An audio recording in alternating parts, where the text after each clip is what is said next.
Chapter 5 The Squirrels of the Trees. The Red, Gray, Fox, Kaibab, and Abert Squirrels. Peter Rabbit found Johnny Chuck sitting on his doorstep, sunning himself. Peter was quite out of breath because he had hurried so. "Do you know that you are a squirrel, Johnny Chuck?" he panted. Johnny slowly turned his head and looked at Peter as if he thought Peter had suddenly gone crazy. "What are you talking about, Peter Rabbit? I'm not a squirrel. I'm a woodchuck," he replied. "Just the same, you are a squirrel," retorted Peter. "The woodchucks belong to the squirrel family. Old Mother Nature says so, and if she says so, it is so. You'd better join our school, Johnny Chuck, and learn a little about your own relatives." Johnny Chuck blinked his eyes and for a minute or two couldn't find a word to say. He knew that if Peter were telling the truth as to what Old Mother Nature had said, it must be true that he was member of the squirrel family, but it was hard to believe. "What is this school?" he finally asked. Peter hastened to tell him. He told Johnny all about what he and Jumper the Hare had learned about their family, and all the surprising things Old Mother Nature had told them about the squirrel family, and he ended up again urging Johnny Chuck to join the school, and promised to call for Johnny the next morning. But Johnny Chuck is lazy and does not like to go far from his own doorstep, so when Peter called the next morning, Johnny refused to go, despite all Peter could say. Peter didn't waste much time arguing, for he was afraid he would be late and miss something. When he reached the Green Forest, he found his cousin, Jumper the Hare, and Chatterer the Red Squirrel, and Happy Jack the Gray Squirrel already there. As soon as Peter arrived, Old Mother Nature began the morning lesson. "Happy Jack," said she, "you may tell us all you know about your cousin Chatterer." "To begin with, he is the smallest of the tree squirrels," said Happy Jack. "He isn't so very much bigger than Striped Chipmunk, and that means that he is less than half as big as myself. His coat is red and his waistcoat white. His tail is about 2/3 as long as his body and flat, but not very broad. Personally, I don't think it is much of a tail." At once Chatterer's quick temper flared up and he began to scold, but Old Mother Nature silenced him and told Happy Jack to go on. "He spends more of his time in the trees than I do," continued Happy Jack, "and is especially fond of pine trees and other cone-bearing trees. He likes the deeper parts of the Green Forest better than I do, though he seems to feel just as much at home on the edge of the Green Forest, especially if it is near a farm where he can steal corn." Chatterer started to scold again, but was silenced once more by Old Mother Nature.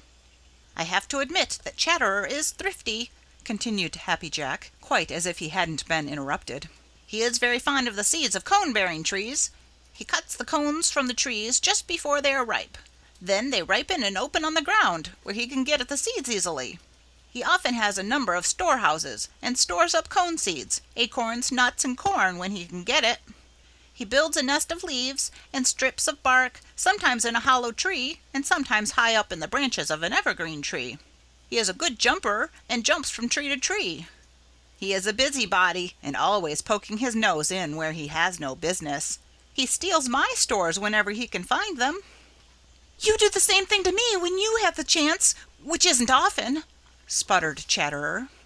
Happy Jack turned his back to Chatterer and continued. "He doesn't seem to mind cold weather at all, as long as the sun shines.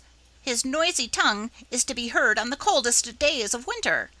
He is the sauciest, most impudent fellow of the Green Forest, and never so happy as when he is making trouble for others. He sauces and scolds everybody he meets, and every time he opens his mouth he jerks his tail. He's quarrelsome. Worse than that, in the spring when the birds are nesting, he turns robber. He goes hunting for nests and steals the eggs. And what is even more dreadful, he kills and eats the baby birds. All the birds hate him, and I don't blame them." Chatterer could contain himself no longer.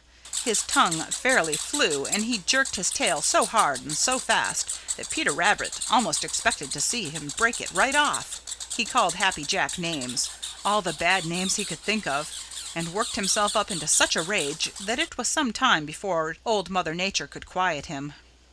When at last he stopped from sheer lack of breath, Old Mother Nature spoke, and her voice was very severe. "I'm ashamed of you, Chatterer," said she. "Unfortunately, what Happy Jack has said about you is true. In many ways you are a disgrace to the Green Forest. Still, I don't know how the Green Forest could get along without you. Happy Jack forgot to mention that you eat some insects at times. He also forgot to mention that sometimes you have a storehouse down in the ground."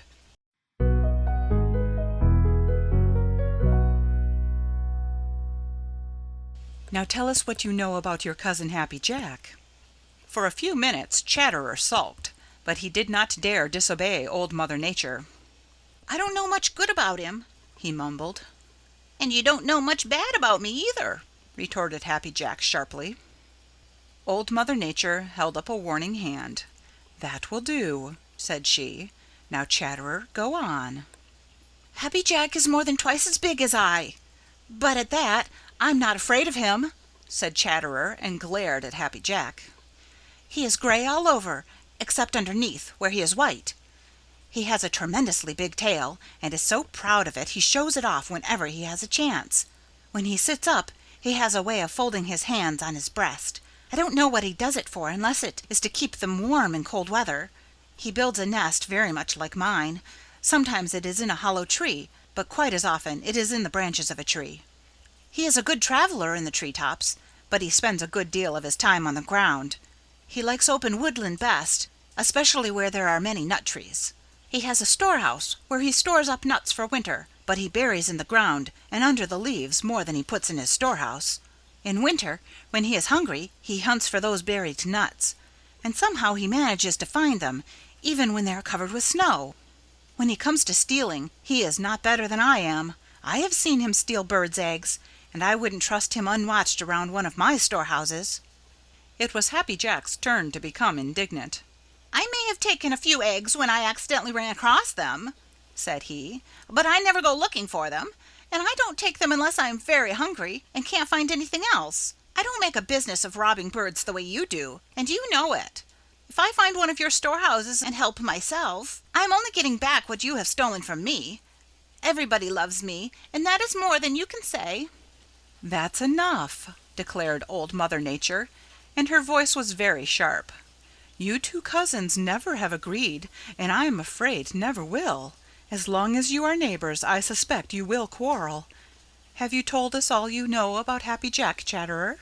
Chatterer nodded. He was still mumbling to himself angrily, and wasn't polite enough to make a reply.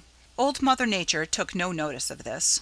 "What you have told us is good as far as it goes," said she. "You said that Happy Jack is all gray excepting underneath. Usually the gray squirrel is just as Chatterer has described him, but sometimes a gray squirrel isn't gray at all, but all black."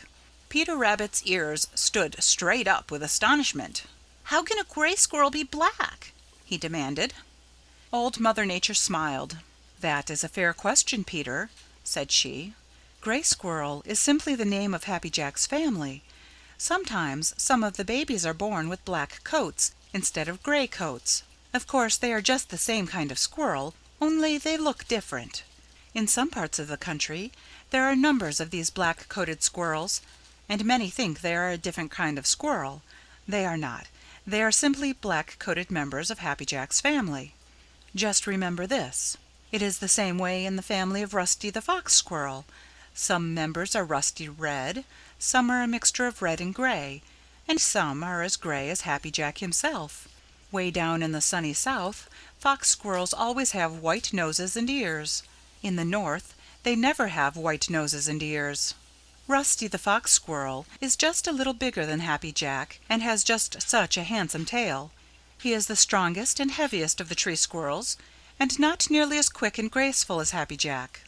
Sometimes Rusty has two nests in the same tree, one in a hollow in a tree for bad weather, and the other made of sticks and leaves, outside in the branches for use in good weather. Rusty's habits are very much the same as those of Happy Jack the Gray Squirrel, and therefore he likes the same kind of surroundings. Like his cousin, Happy Jack, Rusty is a great help to me." Seeing how surprised everybody looked, Mother Nature explained. "Both Happy Jack and Rusty bury a great many more nuts than they ever need," said she. "And those they do not dig up sprout in the spring and grow. In that way they plant ever so many trees without knowing it. Just remember that, Chatterer, the next time you are tempted to quarrel with your cousin Happy Jack. Very likely Happy Jack's great ever so great grandfather planted the very tree you get your fattest and best hickory nuts from. Way out in the mountains of the Far West you have a cousin called the Douglas Squirrel, who is really a true red squirrel, and whose habits are very much like your own. Some folks call him the Pine Squirrel. By the way, Chatterer, Happy Jack forgot to say that you are a good swimmer. Perhaps he didn't know it." By the expression of Happy Jack's face it was quite clear that he didn't know it. "Certainly I can swim," said Chatterer. "I don't mind the water at all. I can swim a long distance if I have to." This was quite as much news to Peter Rabbit as had been the fact that a cousin of his own was a good swimmer, and he began to feel something very like respect for Chatterer. "Are there any other tree squirrels?" asked Jumper the Hare. "Yes," replied Old Mother Nature. "There are two, the handsomest of all the family. They live out in the Southwest, in one of the most wonderful places in all this great land, a place called the Grand Canyon. One is called the Abert Squirrel and the other the Kaibab Squirrel. They are about the size of Happy Jack and Rusty, but have broader, handsomer tails, and their ears have long tufts of hair. The Abert Squirrel has black ears, a brown back, gray sides, and white underneath. Kaibab has brown ears with black tips, and his tail is mostly white. Both are very lovely, but their families are small, so they are little known." With this, Old Mother Nature dismissed school for the day.